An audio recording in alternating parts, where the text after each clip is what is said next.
ሃሌሉያ ክብር ለጌታ ይሁን። መጽሐፍ ቅዱሳችንን ነገሥት ካልዕ ምዕራፍ 2 ቁጥር 19 ጀምሮ በኢያሪኮ ያሉ የከተማው ሽማግሌዎች ወይም የከተማው ሰዎች ኤልሳዕን ጋር መጥተው የተናገሩት አንድ ጥያቄ አላቸውና እንደምታይ ይሉታል፣ የዚች ከተማ ኑሮ መልካም ነው ይሉታል። ኑሮ መልካም ነው፣ ከተማይቱ ውበት አላት፣ ነገር ግን ውሃው ግን ክፉ ነው፣ ምድሪቱም ፍሬዋን ትጨነግፋለች አሉት።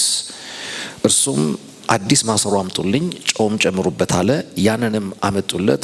ውሃ ወዳለበትም ምንጭ ወጥቶ ጨው ጣለበትና እግዚአብሔር እንዲህ ይላል፣ ይህን ውሃ ፈውሼዋለሁ፣ ከዚህም በኋላ ሞትና ጭንገፋ አይሆንም አለ። አሜን። እስቲ ከዚህ በኋላ ብሎ ሞትና ጭንገፋ አይሆንም። የሚመጣው ትንቢት የሰዎቹ ጥያቄ ትንሽ ኮንፍሊክት የሚፈጥር ይመስላል አይደለ? ስታያት ምድሪቱ መልካም ናት፣ ኑሮዋ መልካም ነው የሚሉትና ነገር ግን መልካም የሚመስል መልክ ነው ያላት እንጂ ወደ ውስጣችሁ ያን መልካምነት እንድትረዱት እንድታጣጥሙት የሚያለግ ግን ፍሬ የላትም ነው የሚለውና አንዳንድ ጊዜ ሰዎች እንደዚህ አይተዋችሁ የሚገምቱትና እናንተ ግን የእውነት የምትኖሩት ነገር ይደባለቃል። ስለዚህ የዚች ምድር ጭንገፋ እንዴ በአይናችሁ የምታዩት አይደለም፣ ገልጣችሁ የምታዩት አይደለም እና ውስጣዊ ነው ማለት መልኩን የደበቀ የሆነ ጥቃት ነው እቺ ከተማ በነዋሪዎቿ ላይ ያመጣቸውና ኤልሳዕን ነው እንግዲህ እነዚህ ሰዎች እንደምታያት ለኑሮ መልካም ናት ይሉታል። ነገር ግን ስንኖር እየበዛን አይደለም፣ ስንኖር እየጨመርን አይደለም። መኖር እንኖራለን፣ ግን ኑሯችን ላይ የሚለወጥ ነገር የለም፣ አድ የምናደርገው ነገር የለም። ምክንያቱም ጭንገፋ ይቀበለናል። ሰው በኖረ ቁጥር ህይወት በቀጠለ ቁጥር እየበዛ መቀጠል አለበት፣ እየተሳካለት መቀጠል አለበት፣ ሙሉ የሆነ መቀጠል አለበት። ምክንያቱም ህይወት ሂደት ነው። ስለዚህ የመኖር እድል ሰማይ ሰጣችሁ ማለት አብሮት የማደግ እድል አለ። የማበብና የማፍራት የመብዛት እድል መኖር ውስጥ ነው ያለው። አንድን አካል እንዳይኖር ስታረጉት እንዳያብብ፣ እንዳያፈራ፣ እንዳይበዛ አደረጋችሁት ማለት ነው። ስለዚህ ለኑሮ መልካም ናት ሲሉ እየኖርን ያለ ነው። ነገር ግን የኛ ኑሮ መኖር ብቻ ነው። ገብታችኋል? መምሸት፣ መንጋት፣ መተኛት፣ መነሳት ያን ነው አንድ አይነት ህይወት መደጋገም ነው እንጂ ምን የለውም፣ መብዛት የለውም፣ መጨመር የለውም፣ ማፍራት የለውም። ለምንድን ነው ሲባል የማታፈራ ስለሆነች ሳይሆን የምታረግ ናት፣ የምትጨነግፍ ናት። የምትጨነግፍ መጨንገፍ ማለት ጅምር ላይ መታነቅ ማለት ነው። አንድ ነገር ጨነገፈ ሲባል መልካም ሆኖ ጀምሮ ነገር ግን የተጀመረው ነገር ግብ አለው። ግቡ ጋር ሳይደርስ ምን ትደረጋለች? ትቀማለች፣ ግቧን ትቀማለች፣ ትጨነግፋለች የሚል ክስን ያቀረቡት። እንደዚህ ባለ ሁኔታ ላይ እንግዲህ ይሄ መልእክት የመጣለት ሰው ማን ነው ብለን ስናጠና ያው ኤልሳዕ ነው። ይሄ ኤልሳዕ ደግሞ የኤልያስን አገልግሎት ተከትሎና ተክቶ የተገለጠ የእግዚአብሔር አገልጋይ ነው።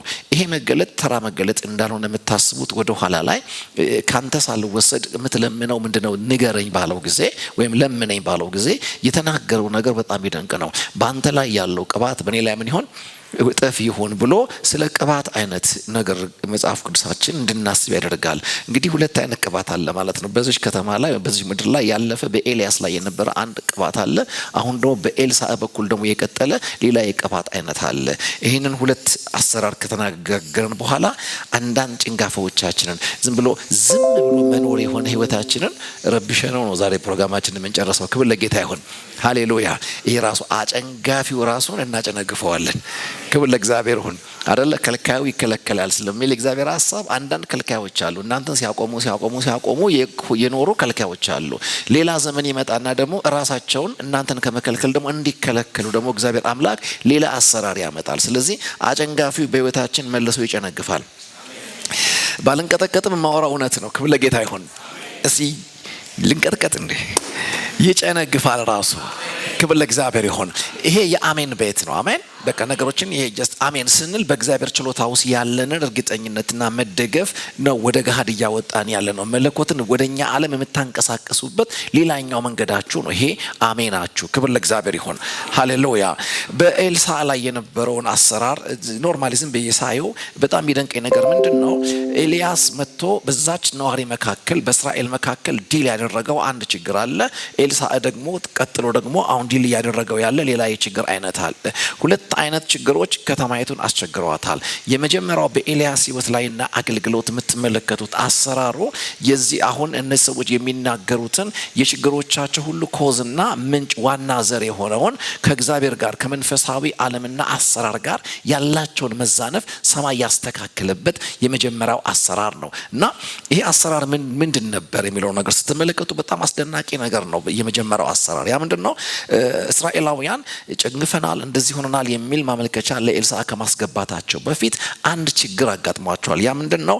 ራሱ ከመለኮት ማንነትና ባህሪ አንግል የተዛነፈ ህይወትን እንዲኖሩ በበዓል በተባለ አስተምሮት በኩል መለኮታዊ የሆነው አረዳዳቸው እንዲዛነፉ ነው የታነቁበትና በዚህም ደግሞ እግዚአብሔር እያለ ነገር ግን ሴንስ እንዳያረጉት የሚሰራ እግዚአብሔር አጠገባቸው እያለ በአሰራሩ እንዳይባረኩ ሆነው የተያዙበትን አንድ ጥላት መለከታላችሁ። ኤልያስ ምንድነው ያስወገደው ካልን ይህንን ሰዎች የሚያምኑትን መለኮትን በልኩ እንዳይጠጉት እግዚአብሔርን የሚተካና ፕላን ቢ ሆኖ በዓለም የሚባል አማራጭ በራሱ በመለኮት ህላዌ ዘንድ ሰዎች በእግዚአብሔር ፋንታ ተከተው እንዲቀጥሉ የሚያለማመድ አይነት ትምህርትን በኤልዛቤል በኩል ሾልኮ የገባ አንድ እውቀት ምድሪቱን ሞልቷት ነበር። ይሄ በጣም አደገኛ የሆነ የመጀመሪያው ጥቃት ነው። ኤልያስ ጋር የመጣው ነገር ምንድነው ካላችሁ ጭንገፋው አለ፣ ብዙ ነገሮች አለ። ይሄ የተገለጠ ዓለም ችግራቸውን ሳይሆን ዲል ያደረገው ለዚህ ተገልጦ ለከበባቸው ችግር ሩት ኮዝ የሆነው ዋና ምክንያት የሆነውን እሱን ነው የመታው። ያ ምንድነው? እግዚአብሔር እሱ አምላክ ነው ወደሚል መስተካከል ነው የመለሳቸው። አንዳንድ የመንፈስ አሰራር ሲመጣ ኑሯችሁን፣ ህይወታችሁን፣ ጤንነታችሁን ሳይነካው ከእግዚአብሔር ጋር ያላችሁን የተዛነፈ ህይወት ግን እያከመ ይጀምራል። ጤናማ ፈውስ እሱ ነው። ክብር ለጌታ ይሁን። አሜን ናቸው። አንዳንድ ብዙ ችግሮች ያገኙን የበረቱብን ስለበዙ አይደለም። ገብታችኋል? ያለ ዝጌር ስላገኙን ነው። አንዳንድ ጊዜ አንዳንድ ችግር መጥቶ የማስቸገር እድል ያገኘው በራሱና በማንነቱ ብርቱ ስለሆነ አይደለም።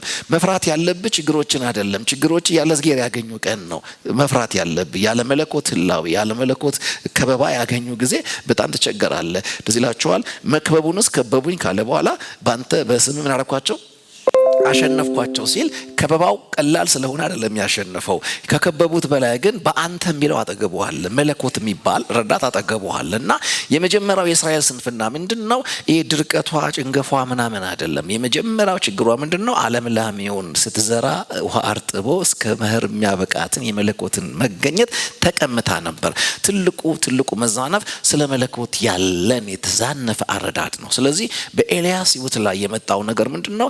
ምንም አይነት ድንቆቹ ታምራቶች ሁሉ ከተመለከታችኋቸው ሰሚዎችን ወደ አንድ እውቀት ነው ያመጣቸው። እግዚአብሔር እሱ አምላክ ነው ካልክ በዛኛው በኩል ደግሞ በዓል አይደለም ማለትህ ነው። ክብር ለጌታ ይሁን። ማለት ሁለት ኃይላትን በኩል ማድነቅ አትችሉም። አንዱን ከፍ ስታረጉ ያኛው ባጠሩትም ያንሳል። አሜን ነው። ባጠሩትም ያንሳል፣ ስሙን ባጠሩትም ያንሳል። ወጋው ነቀልኩ ባትሉትም መወጋት ካለበት ራሱን እየወጋም ቢሆን ይሄዳል። አንዳንዴ ዝጌር ላይ በቃ ፎከስ ስታረግ መውጊያም አታባክንም፣ ውጋትም አታበዛም። ክብር ለጌታ ይሁን። ይለቋችኋል። አሜን አላችሁልኝ። ክብር ለእግዚአብሔር ይሁን። በቃ ይለቋቸዋል። ትዝ ይላችኋል ግብጽ የገባ ጊዜ መለኮት ያደረገው ነገር በጣም የሚደንቅ ነገር ነው። ምክንያቱም የግብጽ አማልክት የሚባሉ አሉና በሙሴ በኩል አንዱ የላከው ደብዳቤ ምንድነው? በግብጻውያን አማልክት ላይ ከፍ ማለት እጀምራለሁ ነው ያለው። እና እያንዳንዱን የግብጽ አማልክት እየጠራ ሲተናነቁ አትመለከቱም። ዝም ብሎ ልኩን ያሳያቸው፣ ክብሩን አሳያቸው። ታምራቱን ባዩ ቁጥር ይሄ የሚያዩትን ባከበሩ ቁጥር ቀድሞ ያከበሩትን ማድረግ ጀምረዋል፣ ማቅለል ጀምረዋል። መንገድ ላይ ሲሄዱ በታሪክ ሲቀበብሎሽ ስለ ጣዖታት የዘመሩትን ሁሉ ስትመለከቱ የአሕዛብ አማልክት አይን አላቸው አያዩም፣ ጆሮ አላቸው አይሰሙ ማለት እኛ በጨዋ ስለጻፈ እንጂ አይን አለው እውር ሁላ ጆሮ የለውም ደንቆሮ ሁላ ማለታቸው ነው። እና የሰውን እንዲንቁ ያደረጋቸው እዝጌር በልጦ ራሱን ስላወራቸው ነው። ክብር ለእግዚአብሔር ይሁን። ስለዚህ የመጀመሪያው አርነት የመጀመሪያው መስተካከል ስለ እግዚአብሔር ያላችሁ አረዳድ ፍጹም ሲሆንላችሁ ነው። ስለዚህ አንዳንድ መንፈሳዊ ነፋስ ወደ ሕይወታችሁ ሲንቀሳቀስ የመለኮትን መልክ ባለመዛ ነፍ እንድትረዱት አቅም ይሰጣችኋል። እግዚአብሔር እሱ ይሄንን ነው ወደሚባል ድፍረት ነፍሳችሁን ያንቀሳቀሳታል። እግዚአብሔር ትልቅ ነው። ባለፈው ብያችኋለሁ። ትልቅ ነው ስንል ያው ይሄ ትልቅ ፈርዶበታል ብዙ ቦታ ተጽፏል አይደለ? ባለፈው እንዳልኳችሁ ትልቅ ሴትዮ፣ ትልቅ እርሳስ፣ ትልቅ ቤት፣ ትልቅ መኪና ብለን አንከራተነዋል። ትልቅ ራሱ ቀን የወጣለት እዝጌር አጠገብ ሲጻፍ ነው አይደል? እግዚአብሔር ትልቅ ነው ሲባል ራሱ እዝጌሩ ሳይሆን ትልቅ ራሱ እሳቸው ጎን በመለጠፉ ቀን ወጥቶለታል። ክብር ለእግዚአብሔር ይሁን። እስቲ አምላኬ ትልቅ ነው በሉ። ድገምና በለው አንተ ጨምሩና በለው እንደገና ይሄ ነው የነገሮች ሁሉ ግራውንድ ይሄ ነው። ስለዚህ ኤልያስ ምንም ሌላ ሲራ አትመለከቱም። ምንም ሲራ አትመለከቱም። ከእግዚአብሔር የራቀ አረዳድን ገብቷቸዋል። በሰዎች ህይወት ላይ የመጣውን በምክንያት አወጣው። እሳት እያወረደ ታምራትን እያደረገ ፋይናሊ የዚህ ሁሉ ግብግብ ውጤቱ ምንድነው ስትሉ እግዚአብሔር እሱ ምንድነው አምላክ ነው የሚባል መስተካከል ጋር ማህበረሰቡን አመጣው። ጨረሰ፣ ሄደ። ክብር ለጌታ ይሁን። እሱ ከሄደ በኋላ ነው እንግዲህ ይሄኛው ኤልሳዕ ደግሞ የመጣው። ኤልሳዕ ደግሞ ሲመጣ ባንተ ላይ ያለ ቅባት በእኔ ላይ ስንት ይሆን? 2 እጥፍ ይሆን። እኔ አንዳንድ ጊዜ ሰማይ እንደሚያንቀሳቀሳቸው እንትኖች ሲዝኖችና ምዕራፎች በጣም ነው የሚገርሙኝ። አንዳንድ የሚያከታትላቸው ሰዎች አሉ አይደለ? በነገስታት ታሪክ ሲያከታትል ታያላችሁ፣ በነቢያት ታሪክ ሲያከታትል ታያላችሁ። በአዲስ ኪዳን ራሱ መጥምቁ ዮሐንስን ከኋላ መሲሁ ሲያከታትሉ ትመለከታላችሁ። እና አንዱ ከአንዱ ጋር የሚጋጭ ሳይሆን አንዱ ወደ በለጠ ክብር የሚያመጣችሁ ነው። ኤልያስን ሲያስቀድመው መሰረታዊና ዋናውን ችግር ነው ያስወገደው። ኤልሳዕን ደግሞ ሲያስቀጥለው ውጤቱን ነው የፈወሰው። አልገባህም? ጭንገፋው ድርቀቱ ምናምኑ ያገኛቸው እዝጌርን ስለለቀቁ ነው። ስለዚህ የመጀመሪያው በኤልያስ ላይ የምትመለከቱት ክብር ወደ ለቀቁት እዝጌር ነው የመለሳቸው።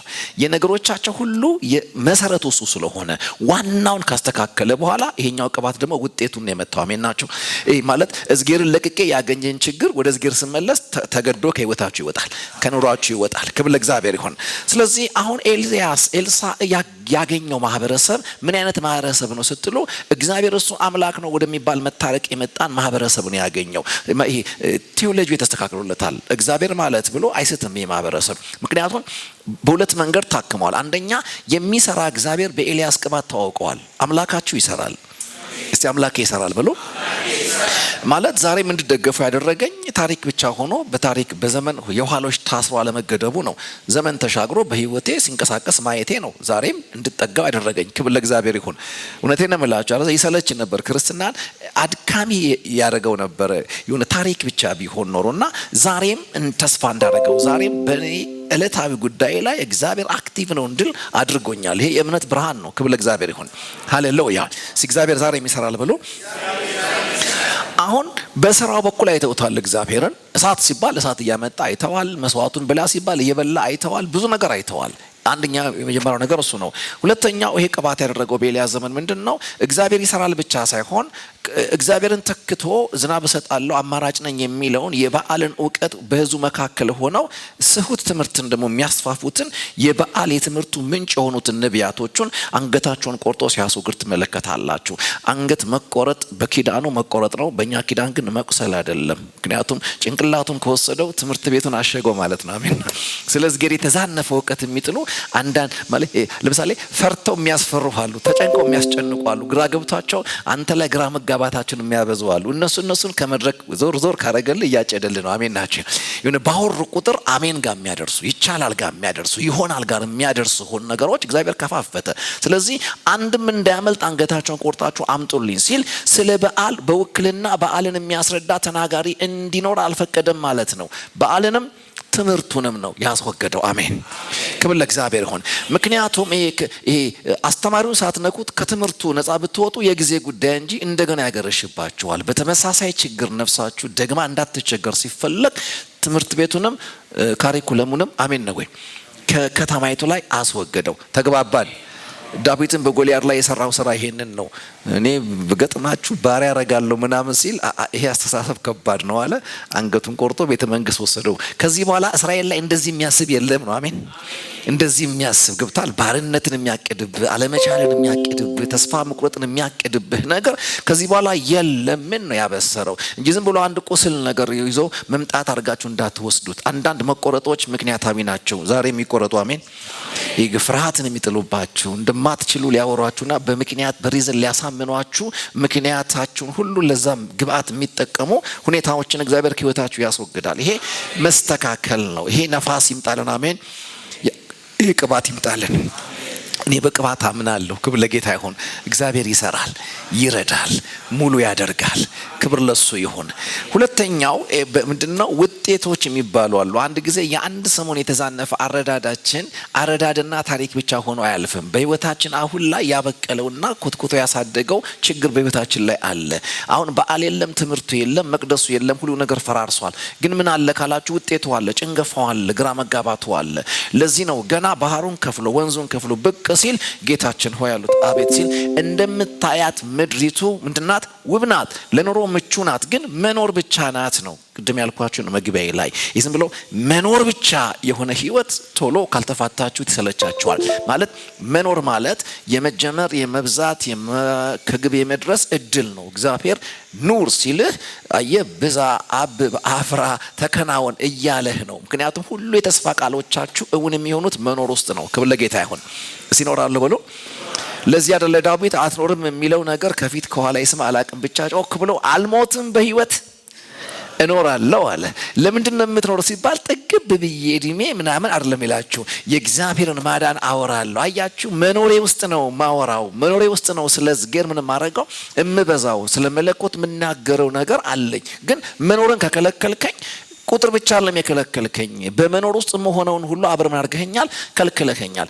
አንድ ነገር ሞተ ሲባል እንዳይበዛ እንዳይጨምር ተከለከለ ማለት ከሆነ መኖር ደግሞ ተፈቀደለት ከተባለ እየበዛ እንዴት እየተከናወነለት እንዴት ስኬታማ እየሆነ እንዲሄድ ሰማይ ፈቀደለት ማለት ነው። በህይወት ኑሩ።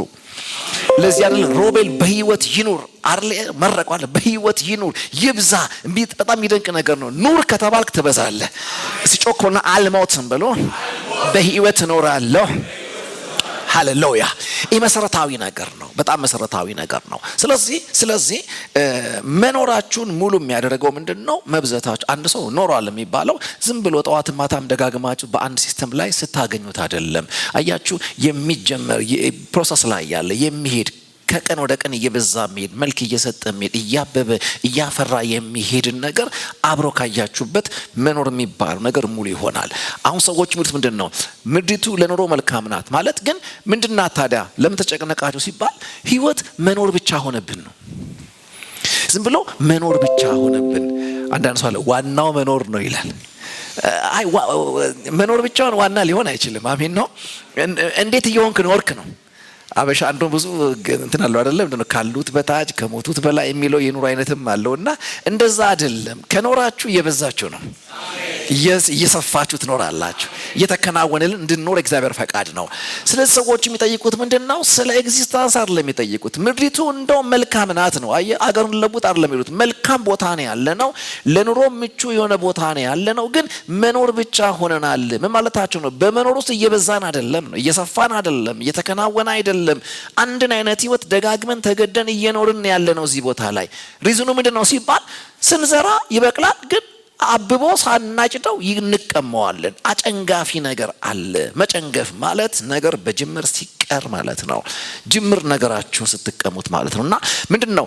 ዝም ብለን የምንጀምር ነው። ዝም ብሎ በቃ ጀምር ብዙ ነገሮቻችን ጅምር ናቸው። ምን የላቸውም? ውበት ያለው ሳቅ ያለው ፍጻሜ የላቸውም። ስለዚህ መኖራችን ውስጥ ጅምር እንጂ ምን የለም፣ ግብ የለም። የሚበቅል እንጂ የሚያብብና የሚያፈራ ነገር የለም። ስለዚህ መኖርን አድካሚ አድርጎብናል። ማ ሲባል መኖርን ለቆ ብዜትን የከለከለ አንድ ጭንገፋ የሚባል ነገር መኖራችን ውስጥ ራሱን ደባልቋል። የእግዚአብሔር ሰው ችግራችን ይሄንን ነው አሉት።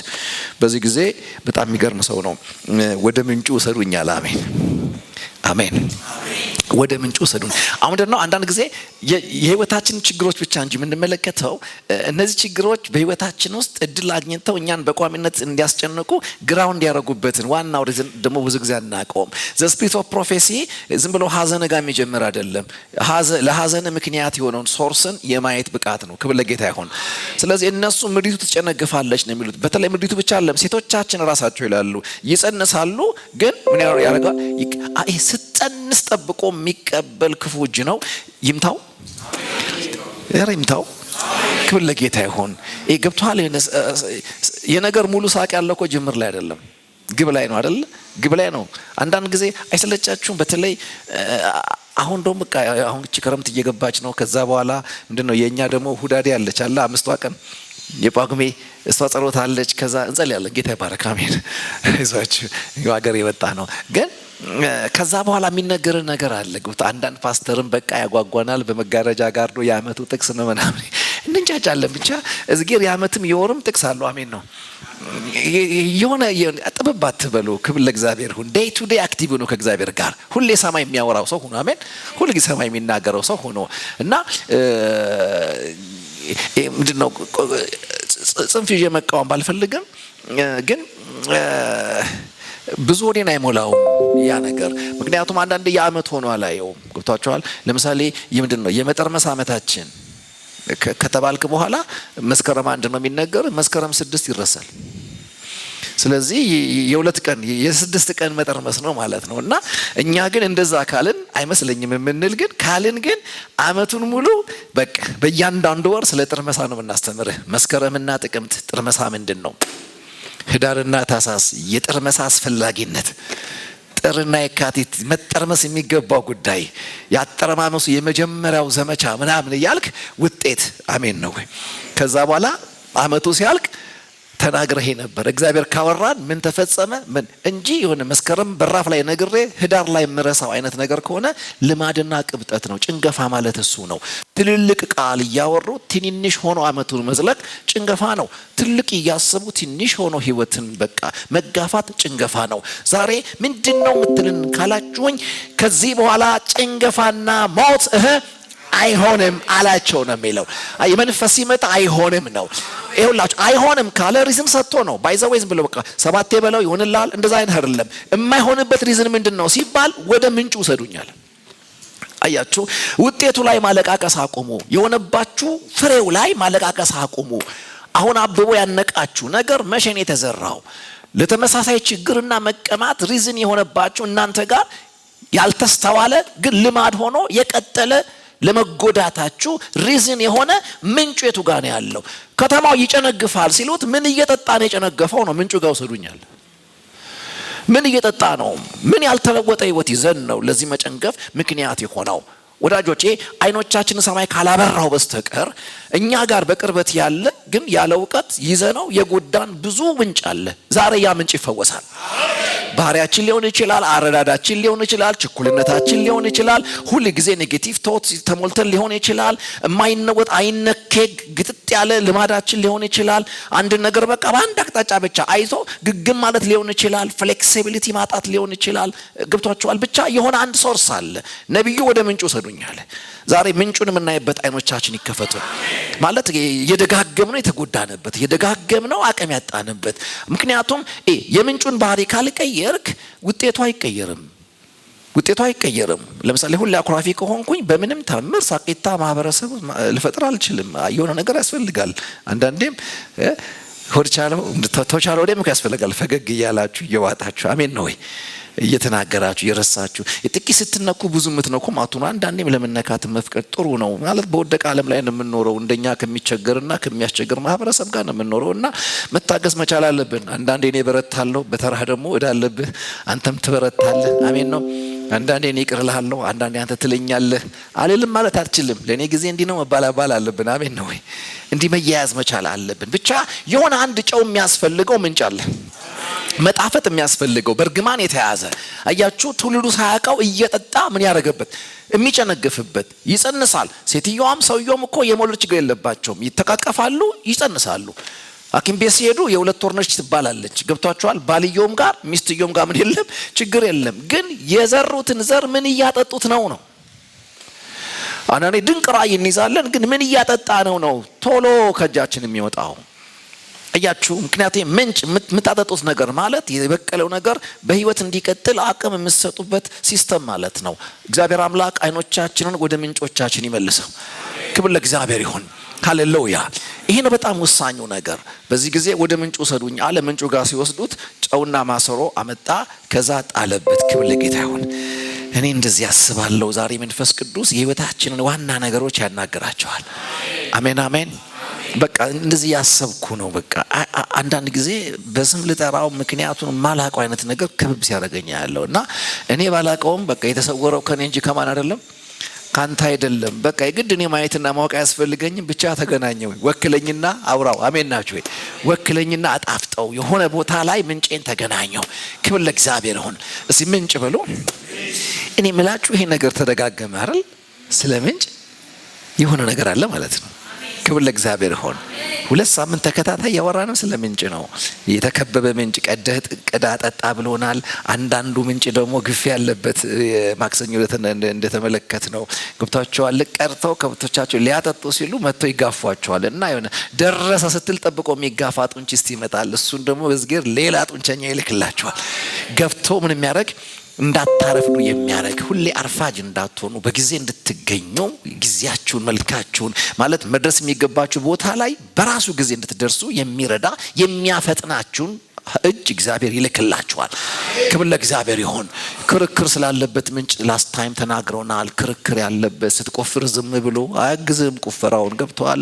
የሆነ ስታጎደጉድ ምን ስትላበላብ ዝም ብሎ ምንጩ ጋር ደረስኩ ተጠብቆ የኔ ነው ይላል። መቆፈሪያውን አልያዘ አፈር ካንተ ጋር ላወጣ ልክ ስትጨርስ ያለቀ ነገሩን ጠብቆ የኔ ነው የሚል ተከራካሪ ነበር። እሱንም ምስጌር መጥቶልናል አይደል? በቃ አሰፋችኋለሁ ብሏል፣ ትበዛላችሁ ብሏል። ዛሬ ደግሞ ምን ብሎናል መሰላችሁ? ክብር ለጌታ ይሁን። ከዚህ በኋላ አሜን ይህን ውሃ ምን አደርገዋለሁ? ፈውሼዋለሁ።